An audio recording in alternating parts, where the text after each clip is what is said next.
Hello and welcome back to this episode of the Marketing Mini Bites podcast. Today I've got the pleasure of being joined by Martin Offiah, MBE, the former Rugby League and former Union plays, four-time Challenge Cup winner with Wigan. He's the top try-scoring English player of all time, and he's currently the brand ambassador at Connected Kerb as well. A big welcome to the show, Martin. Thanks for having me, Chris. Good stuff. How's it going for you down south?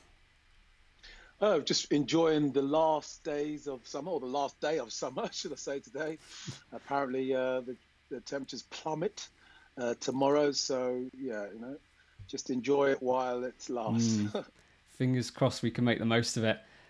It's great to get you on the podcast today. I've heard so many great things about you both on and off the pitch, and I really thought it'd be a good opportunity just to bring you on the show, talk a little bit about you, talk about the kind of all the great stuff you're doing outside of rugby, and a little bit about how you market yourself and market your companies. So I guess we'll really jump in at the start, really. I'm really interested to know, right back in rugby, how did you fall in love with it? What made you passionate about the game, and kind of what drew you into the sport? Just opportunity. I think how most things start in life, be they relationships, jobs, careers, you have to have that opportunity. You have to be exposed to it. I went to just an ordinary primary school in Islington.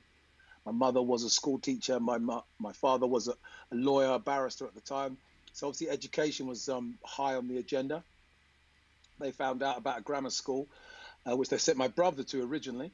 And as people may or may not know, in a lot of the better schools in England, they tend to focus more on rugby than football, which was something I didn't realise at the time. So yeah, I just rocked up to this boarding school, and I just remember thinking to myself, what, you don't have a football team? It just did not make sense to me. But I literally picked the ball up and ran with it, pardon the pun, and took to it like a duck to water, really. I embraced the opportunity. I could have, just cried and, did play a bit of football on our own time. But, the number one sport for the school was rugby. I had a history of playing rugby, and, I wanted to aspire to play in the first 15, and that was my first goal, really. Trying to make it into the first 15 as a wide-eyed 11-year-old who used to watch players play. I remember on Churchfield, and used to think to myself, one day that will be me. Even at that early age, I had dreams, and my dreams are pretty not as big as MBEs and statues, and being the highest try scorer of all time. It was just a question of, I was just an 11-year-old watching the first 15, and I wanted to, that to be me. And when you have those dreams, they might start off small, but they can expand and grow and become, bigger things. And that's all about having that growth mindset. We put names to things now, but I always say, before they invented the manual for anything, people still got stuff done. So, that's how I liken my sort of rugby career. Now, there's visualization and all sorts of terms that sports psychologists gives to certain states of mind and growth mindsets and setting goals and all those sort of things. But I was just doing me. I didn't have specific technical names for these things. I was just doing it. I think they call it now. Just I even forgot the term that they use, but it was called unconscious success or something like that. You're doing something positive, but you're not really that conscious of the fact that you're doing it. You're just doing you. You're just being you. And I think that's the secret to my success, really. I had a certain mindset, which I'd like to all put down to me, but it was probably down to my dad and things that he used to instill us, little things that, like, tell me your friends and I'll tell you who you are. And I was just thinking to myself, oh, if I'm hanging around, if I'm ever confused about who I am, look around you. If you're hanging around with bank robbers, chances are you're a bank robber. You know what I mean? I know it sounds pretty basic, but you are influenced by the people that you surround yourself with, and we know that now. But back then, as I say, I just picked up on little things that stuck with me, things that came from my mum and my dad, and I think that they were the grounding for me. And I just went out and I did me. Awesome. It sounds like one of those things where if you just get your head down and just go for it, you'll get there no matter what, and your ambition and your passion, like what's happened with you, will shine through, won't it? You have to believe it, right? You know, if you've Yeah. got no legs and you have this firm belief that you're going to beat Usain Bolt in a race, it's probably never going to happen. So you have to have, you know, you have to have a certain level of realism, but you have to. That's why they say you have to believe it. If you're of sound mind or body and you can convince yourself, then you know you are half the way there. Because most things, you know, if you think you can do it and you think you can't do it, you know, that is sometimes if it's a 50-50 thing, that could be the difference between making it and not making it. You know, you do have to have that. You do have to have that belief. You know, that desire and those, you know, those things within you which make you get up in the morning and go after it every day. You know, to do that, you've got to believe it. Because I'm a firm believer that if you have a goal to achieve something, one of only three things can happen: you die, you succeed, or you give up. And when you put it that simply, and you believe in something, that's when you go for it, and you don't know what you can achieve. You know, even talking more recently, I remember, you know, it was 2016. I didn't know what an electric vehicle was. It was just another rugby player, a guy called M-Dewala, also a rugby player, part of England's 2003 World Cup winning squad. He gave me a lift in an i3. And I thought, wow, what are all these things? You know, anyone who's been in an electric vehicle knows the exhilaration of it. It's a great experience. You know, that immense torque. They're silent. You know, it was weird. So it was something that really sort of caught my imagination. And I just went on to Fully Charged, you know, a YouTube site which you know, talked about electric cars. You know, I got to learn about them. And then just the last week, I was on Fully Charged Live. I thought to myself, I've gone from just watching videos on YouTube to being on stage at Fully Charged Live down at Farnborough, talking about my story, talking about EV, talking about my work as Connected Kerb ambassador, talking about net zero, climate change, and all sorts. I thought to myself, wow, who thought? I didn't know anything about EVs. You know, the most I knew about EVs in 2016, before Andy gave me that lift, was the Sinclair was it the C5, the Sinclair C5, and milk floats. Yeah, that's all I knew about electric vehicles. And in you know, 5 years I've gone, you know, and learned and studied, and it's just about my passion and desire to learn more, you know. And that's, if you haven't got, you know, that much knowledge, you can still transfer your desire, your passion, and your lived experience. That's what people don't understand, is that if you've done something for a specific period of time, that is gold. You know, we mine that as organizations, as individuals now. It's called data, isn't it? Your life story is data. And no one is more of an expert on your life story than you. So that's why I say to everyone, you know, whether you succeed at something or whether you fail at something, your life story is gold. So remember that life story, because it's so important and so valuable to so many people, to inspire people, to you know, to add to other people's stories, and then you get packaged up and that's sold as data to advertisers and all sorts of things. So when you have that mindset, just having that mindset and understanding that whether you succeed at something or whether you fail at something, they're just as important. Because sometimes people succeed just because they're lucky, and you know, whether it's called the lottery or whether it's called, you just I thought I was lucky. You know, you just happen to be on one path and it's worked out.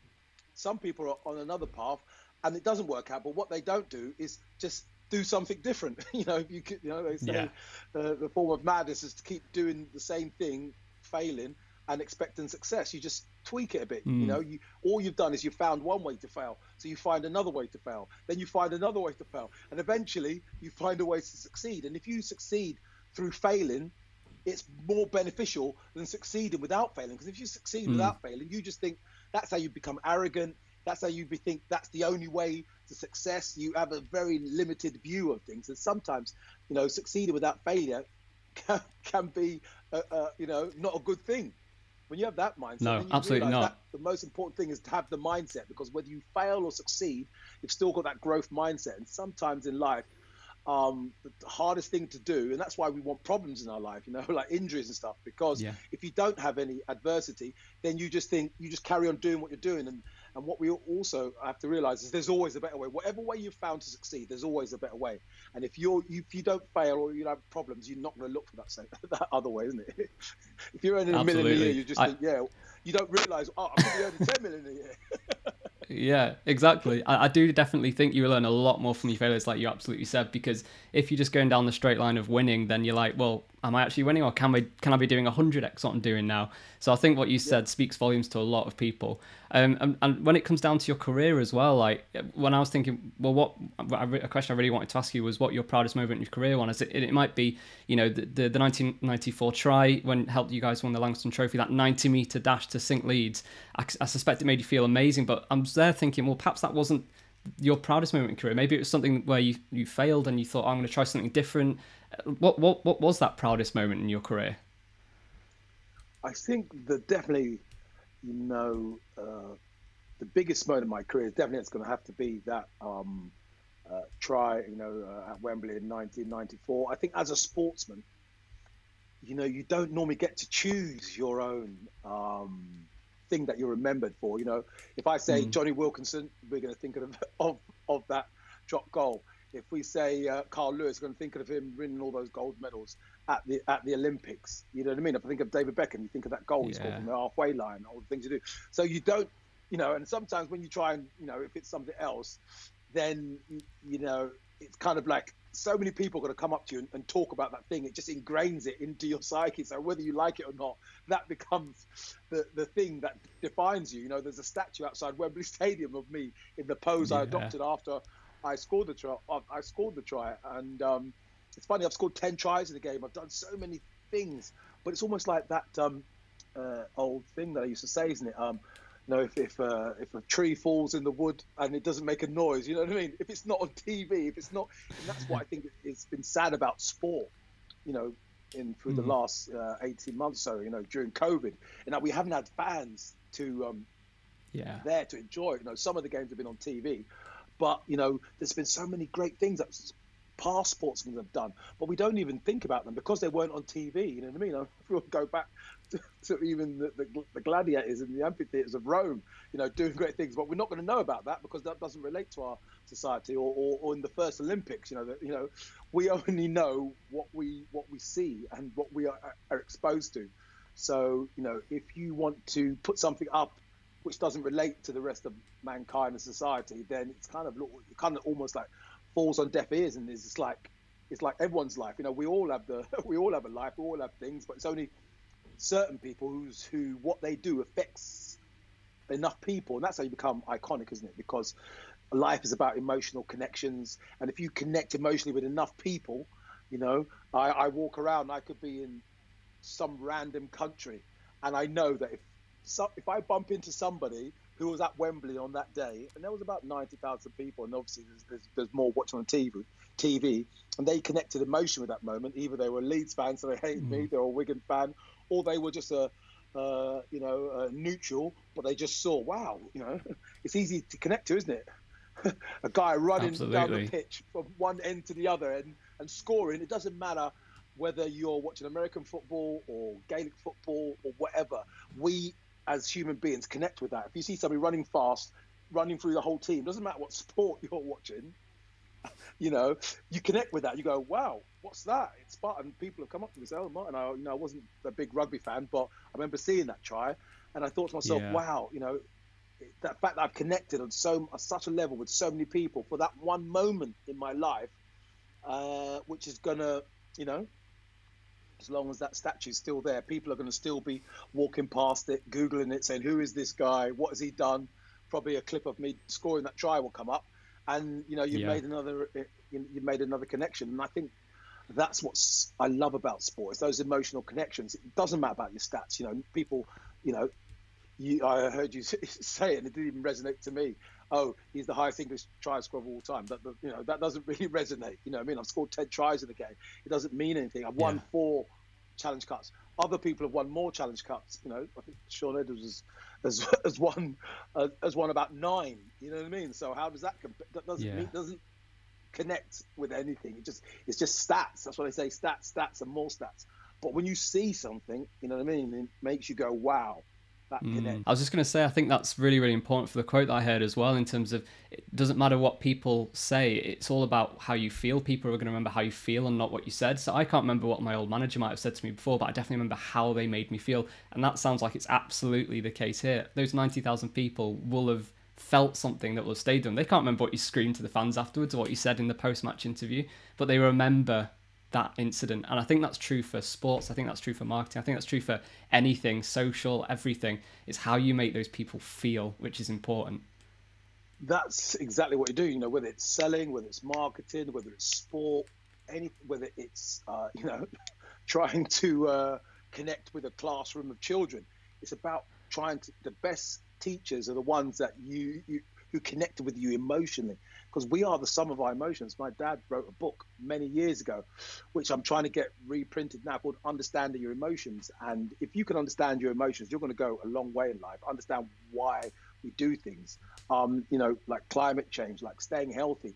Why is it that we all know what to do to stay healthy, yet most of the population are unhealthy?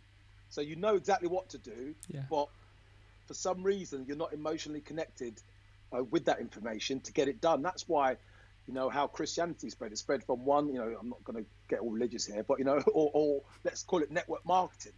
You know what I mean? It spreads from 1 to 3 to 12 to however many, because you could only emotionally connect with a certain number of people. And that's why people who can connect emotionally with a lot of people become special, whether it's Gandhi, whether it's Martin Luther King, whether it's Michael Jordan.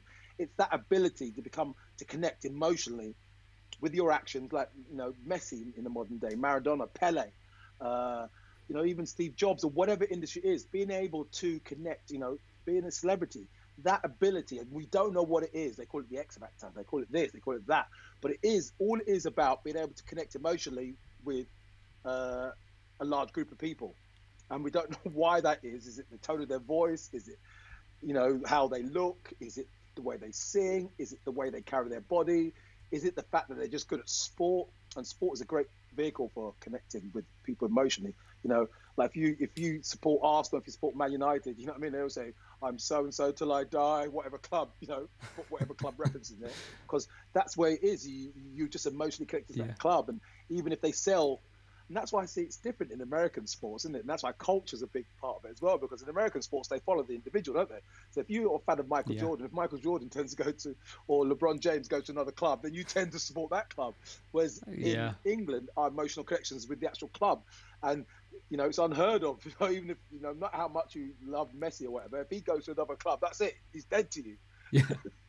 Yeah, exactly. So when exactly. you start to think about things like that and understand that, that's how that's why I say I always knew that understanding your emotions and what makes you tick and what gets you up in the morning, how you believe, how your mind works, and really digging deep into that, and what gets us to move. Because even if it doesn't matter if you're you're the top of a big company, you're in local government, you're the prime minister, you're still a human being, and you're still prone to all the things that hold individual humans back.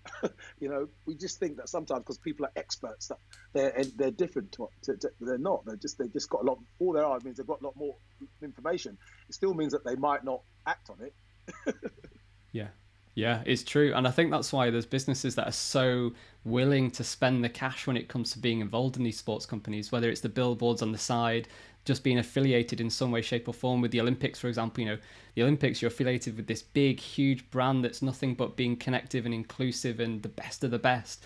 So it's definitely that enthusiasm which you kind of get, and why people want to invest in it, because it's that feeling, isn't it? So really good. I guess speaking about connected as well, this is probably a great segue into Connected Kerb, if you don't mind me kind of going down this route. And I know we talked about it before in terms of the electric car front, and I think it'd be great for our listeners to know a little bit about what you're doing at Connected Kerb, being the brand ambassador there, and what you're really trying to achieve as well. Yes, I am the brand ambassador at Connected Kerb. I first started in the company just nearly 3 years ago now. Just again, opportunity. I was open to the opportunity. I was looking to get back into the business world. I've done a lot of reality TV shows from Strictly back in 2004, which I must thank Johnny Wilkinson for, because I wasn't a rugby player on a major reality TV show until he kicked that drop goal in 2003 and put rugby on the map. It did. It just gave people a whole new connection with rugby. Wow. We became, England are the world champions, and all of a sudden, rugby players are the big thing now on reality TV. You go back to before 2003, there weren't many rugby players on reality TV shows. Now, they're part and parcel up there, and Johnny Wilkinson and the England team and Clive Wood. We've got a lot as rugby players who have come up after him, and even before, I've got a lot to thank, just about the emotions that they put within the country about rugby players and how, successful and this and that. And it's great. And so that's what I deal in with basically at Connected Kerb is, I'm just telling my story, telling my journey, telling my journey into EV. I mentioned, Andy Gomersall back in 2016, and I just went online and started, I was just being, I'm a firm believer that, you just be, and, opportunities all around us. And if you're open to them, they will be there. You don't have to go searching for them. They'll be there. And, an opportunity to invest in and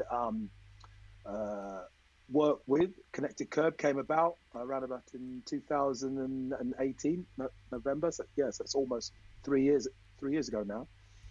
And, nice. I just jumped. I thought, this is something I'm passionate about, just similar to how I got into rugby or how footballers get into football. You don't get in it to become a professional. You get in because you love it. You generally love it. There's an emotional connection between you and the sport, because if you're just in it for the money or in it for something, material or something that's not really emotion driven, then, when you go through tough times, what's there to bond you? There's nothing to keep you to that. Yeah. To what it is that you love. So you have to have that emotional connection to get you through the tough time, because you'll love it. When your children are behaving horrible, if it was someone else's kids, you wouldn't have time for them, because there's that emotional connection between your own kids. You don't give up with it. If it's within your relationships, because you've got that emotional connection, even when your wife's giving you a hard time and shouting at you, because you love her, you stay with her. So it is all about the emotional connection. The emotions are the glue that keep things together through the tough times. And, that's what I do. I'd share that whole emotional journey with, in Connected Kerb.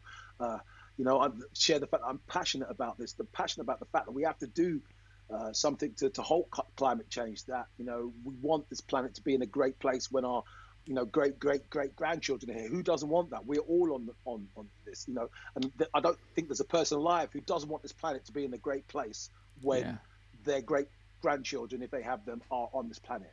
I don't see anyone go, no, I want it to be in a worse place. No, but then just because we want that, are we prepared to actually do something about it? Will we put first things first? You say you want it, but are you prepared to do something about it? And I think that is where the sort of change has come, I think, of recent, in that, we are awake now. We actually want to do something about it. Yeah, we gave it lip service a few years ago, net zero, Greta Thunberg,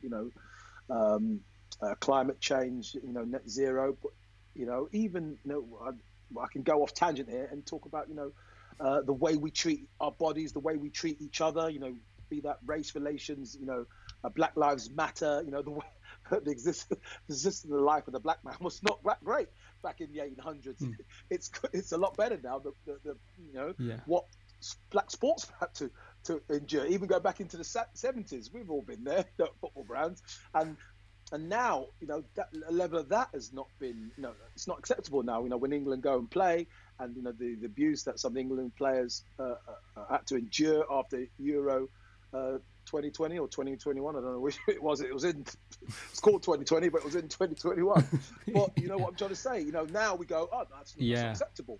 But back in the day, it was embarrassing watching Match of the Day sometimes. You heard the chants not in the background. What I mean? And I think they have to dub out, if they want to show that footage now. I don't think they can. Or they have to dub it out and stuff like that. That's just, the world is evolving. And what a lot of people don't seem to understand, and, don't know how big we want to take this. I'm not for tearing down statues or whatever. But what people sometimes don't understand is that history always judges you. And that's why I think, in this country, we focus so much, and we are taught so much about the First World War and the Second World War. I think it's because it's a time when Britain was one of the good guys, and defending. But we don't seem to push so much about the times when we were doing all the wars we were involved in, where they weren't so great. We don't have too many monuments and blowing trumpets for those. You know what I mean? We focus on that. But it's hey, true. But hey ho, we want to, we can tell. We don't want to turn up the mucky stuff now. We'll forget about that. Let's focus on the good shit. No. So that's what I mean. So it's about emotions, because that's going to make you feel bad. Why do you want to feel bad? You want to remember stuff that makes you feel good, and then go on and do more good stuff. So I'm all about that. And that's what I do in Connected Kerb. Whether that's within the company, within meetings, sharing my journey, sharing my passion. getting people to connect emotionally, because I can tell you as much as I can about Connected Kerb's kit, and it's fantastic. You know, we are delivering electric vehicle charging infrastructure to the masses. You know, I'm fortunate. I you know, I have a certain level of income. I have a certain size house. I can get a charger on my drive, so I can charge up my electric vehicle every night and go wherever I want beyond the, you know, as long as I don't go beyond the range of my vehicle, and I don't need any other charger. But if I don't have a driveway, or if I'm going beyond the range of my car, then it's a whole different story. I have to plug in to national networks. And that's just transferring that story and getting people to invest emotionally into that. Because if we can get them to invest emotionally, then all the other stuff, you know, if you want to make things happen, then, as I say, through the tough times, and if things don't quite work out, then you're going to still be on board and you're going to make it happen, go that extra mile. But if you're not emotionally invested, and I'm telling you about this, all you're going to say to us is, well, I can't do it. What about this? Or what about that? You become part of the problem and not part of the solution. You look for all the reasons why you can't do it. Your glass half empty rather than it being half full, and then even become, as I say, becoming part of the solution. And if we haven't got a solution, then you can say, okay, well, I'll do this. I'll find that extra money there. Or I'll do this. I'll do that. Why? Because we want to save the planet. Because climate change is something we're emotionally invested in, and that's where I come into. I'm not an expert on climate change. I always say this. I'm not an expert on electric vehicles. I'm learning.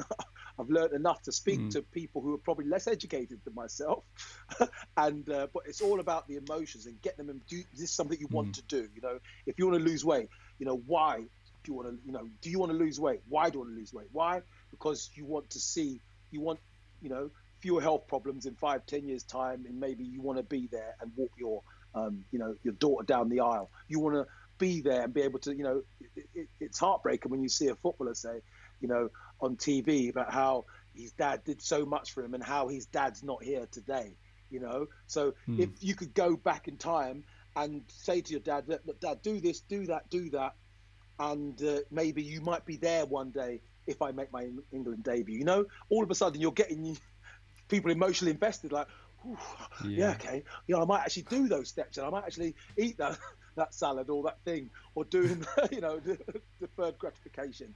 And that's, you know, bringing that whole mindset of approach into electric vehicle, because it's in everything that we do, whether it's studying for exams, whether that's bringing up our kids, whether that is, you know, climate change, whether that is running for parliament, whether it is even just doing this podcast. You know, you have to be motivated to get up in the morning to actually do that, prepare it and do it. You know what I mean? That's your emotions. Absolutely. You know, because, you know, you've got a why. I don't know. I've just met you, but I don't know what your motivation is. But I'm sure you've got a bigger plan of maybe, I don't know what it is you want to do. But that why is what gets you up every day to go through all this. And it's the journey, and you get bigger and get more followers, and you get this, you get that, and then, you know, it just becomes this upward spiral instead of a downward spiral. Absolutely, I couldn't agree more. And I think, yeah, with this podcast, I've just really find insight in helping other people learn a little tip or trick or two, picking up things that I never even know. And podcasts like this, you know, are free content. It doesn't cost anybody anything just to get a few little bit of words of encouragement, or, you know, find something out that they've never done before, that in fact it flicks a switch and suddenly they're doing loads more than they've ever done. And I think just speaking to you, like the absolute passion and the energy in your projects comes through in abundance. And I'm sure it's, you know, the same when you've done TV interviews and the rest. How, if you pardon the pun, like, how do you use that as a vehicle to like really market Connected Kerb and market maybe yourself? Like, where do you go and how do you do it? Is it just all providing the energy and providing that story and that connectivity? Yes, it is. It's just having opportunities to tell your story, wherever I can go and tell my story, get people involved, inspire people. It's not motivate people, because, you know, I think the difference between motivation and inspiration is that motivation is like, you know, that beating the drum, you know, pushing someone for a specific period of time. But inspiration, as you just mentioned it, it's flicking that switch, isn't it? It's taking the green pill, the blue pill to the red pill. Once it's on, you can't turn it off, and that's when you're inspired. You know what I mean? It's like, I've told you something, you've changed the belief in your head, the switch has gone, and that's it. Welcome to your new world. You can't go back. You can't. You know, people say, I can't unsee that, or, you know what I mean? That's it. Once you've learned to ride a bike, you know, you flick that switch, learn to balance. You can't undo it. And that's why I say life is sometimes like riding a bike. but different types of bike. You know what I mean? You just keep going along, Yeah. flicking the switches, and that's flicking the switches as you go on. And if I can help flick people's switches and get them on board and inspire them, as I say, inspire them, not motivate them, inspire them with my story, that's what you can do. That's what I'm here to do. And as I say, I'm not comparing myself to the likes of Martin Luther King, but they're the people I find inspiration from, because I think to myself, they flicked a lot of people's switches. You know, Yeah. Barack Obama flicked a lot of people's switches. You know, this Black Lives Matter, even though people are looking at it, you know, trying to change the agenda or whatever, but we are living through a time that we can't go back. We are never going to go back and enslave people, are we? Now, like we enslave people, you know, whole countries, and profit off them, like what's happened in the 70s. We're not going to go. Once you become what you can't, we can't do it. We can't go back there and do it. We can't go back. It's not like we can go, oh, we've motivated people to end slavery. No, you've inspired people to, and they're woken up and they know that is the wrong thing to do. And you can't unlearn that. So that's what we're doing. I'm taking that same mindset to Connected Kerb, to say, people, this is what is, and not only is it good for the planet, but it's also good for you. Because when you think about sustainability in one area, I'm a firm believer that everything is connected to everything.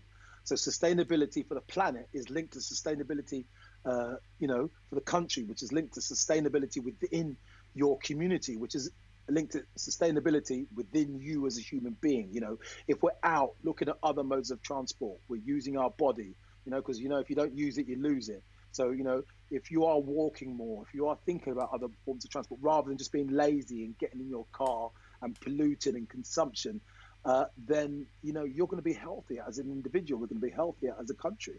And so it is definitely win-win, you know, situations. That's what we're looking for in life. In situations, it's win-win.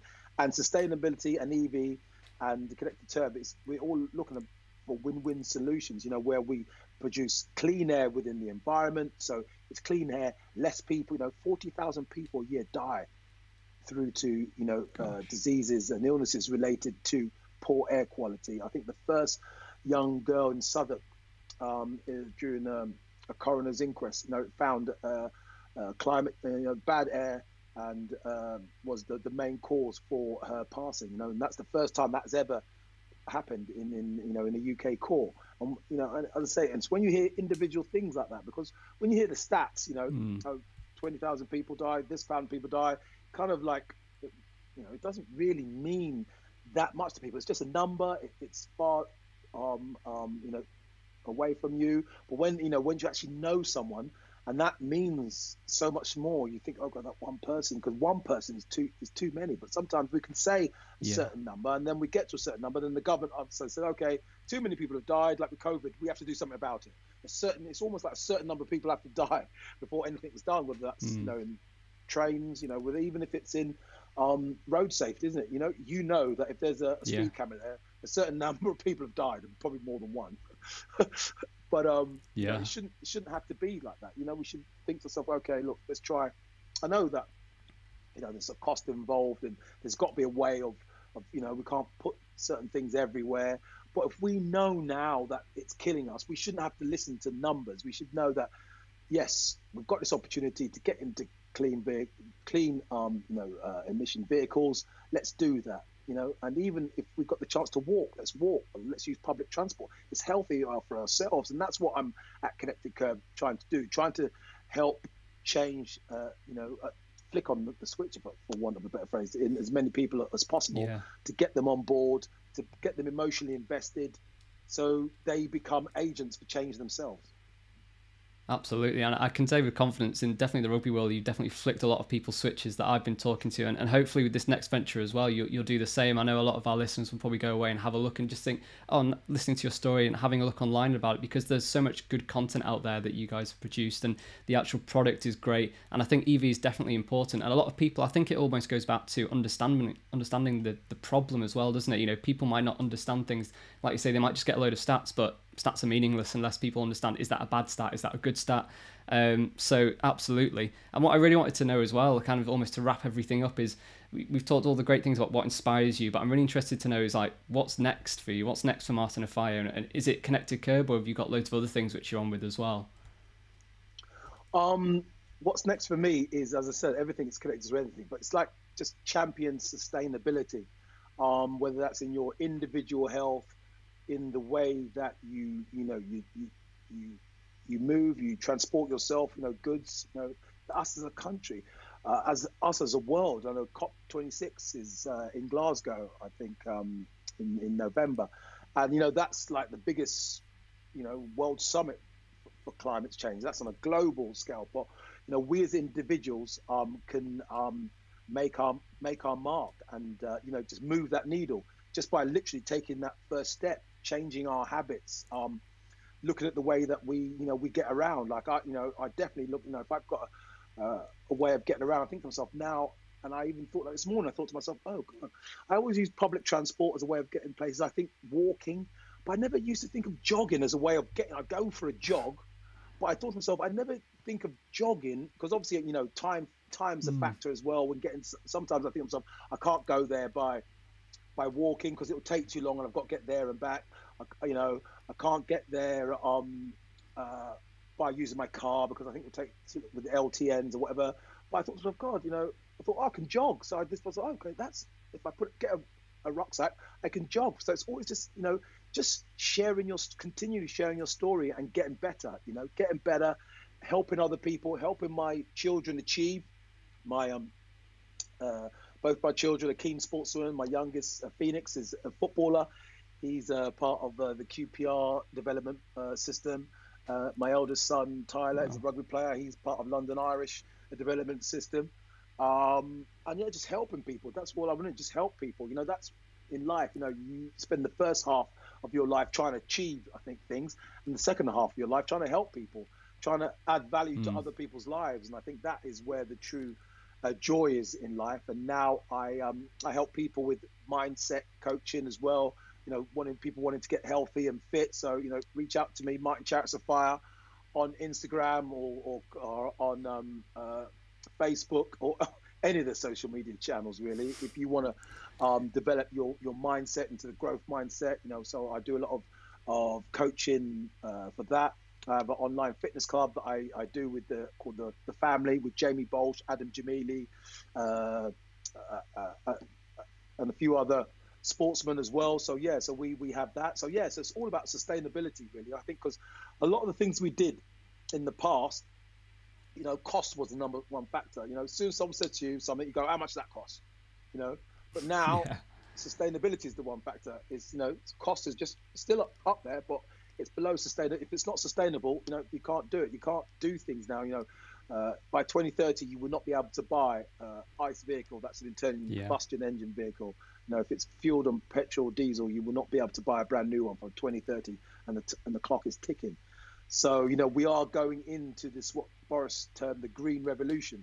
You know what I mean? We're living through something now, through COVID, through masks, through the green revolution, through the march to zero emission vehicles. We are living through something in time that we are going to refer back to in 5 years, 10 years, 20 years, 50 years. The same as we look back at the Black Plague or the Second World War. This is going to be a moment in time. You're living through a moment in time which will shape, the Industrial Revolution shaped the period we're living in now, and the time we're living in now is going to shape the way that we do business. We've seen with low emission vehicles, with Uber, with just lots of different companies, business models. It's all changing. The world is changing now, and that's why you need to connect with it, get passionate about it, get on board, and not get left behind. It's the same with sports as well. I think I saw a deal the other day between Sky and Tottenham, where one of their games are going to be either carbon neutral or very, very green in some regards. So it's absolutely top of people's agenda. And it's been great to speak to you, just to learn about all the stuff that you're doing and your thoughts, because it's been super insightful. I certainly feel inspired, and I'm sure a lot of our listeners will go away and have a look at all the different bits and bobs that you've mentioned. We'll make sure to put everything in the show notes as well. But otherwise, it's been absolute pleasure talking to you, Martin. Really, really great insight for everybody. So I'm sure it's some content we'll all enjoy. So yeah, thank you very much for your time, and we'll speak to you soon. Cheers, Martin. My pleasure, Chris. See you soon. Bye. Cheers. Bye.